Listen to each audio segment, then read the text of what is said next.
Pelaburan terbaik dan pulangan dividen yang paling tinggi sebenarnya adalah bila tuan-puan menyimpan emas. Tapi tuan-puan kena tahu bila masa untung dan bila masa rugi. Jadi kalau tuan-puan nak tahu macam mana cara nak untung dalam simpanan emas, maka boleh save dan share dulu video ni untuk rujukan pada masa akan datang. Bagi yang belum tahu lagi, emas tak ada dividen macam ASB dan juga tabung haji. Emas tak ada pendapatan, tak ada hibah. Jadi simpanan emas sebenarnya adalah simpanan jangka masa panjang sekitar 2 tahun dan ke atas. Baru tuan-puan akan untung.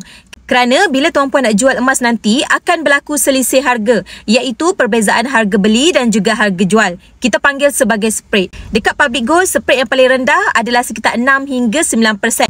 Secara purata, emas naik sekitar 10% setiap tahun. Maka kalau tuan-puan simpan 2 tahun, kenaikan harga emas yang tuan-puan telah ada adalah sekitar 20%. Sangat tinggi tuan-puan. Kalau tuan-puan tolak dengan spread emas sekalipun, maka tuan-puan masih akan dapat keuntungan sekitar 11%, lagi tinggi daripada dividen di ASB ataupun tabung haji. Jadi tuan-puan nak simpan emas, pastikan tuan-puan simpan untuk jangka masa panjang dan menggunakan duit lebihan. Dan pastikan tuan-puan kena belajar untuk simpan emas fizikal. Tuan-puan menabunglah sampai genap grade emas tuan-puan nak dan tuan-puan boleh keluarkan any item yang tuan-puan berminat. Seperti di tangan saya ni.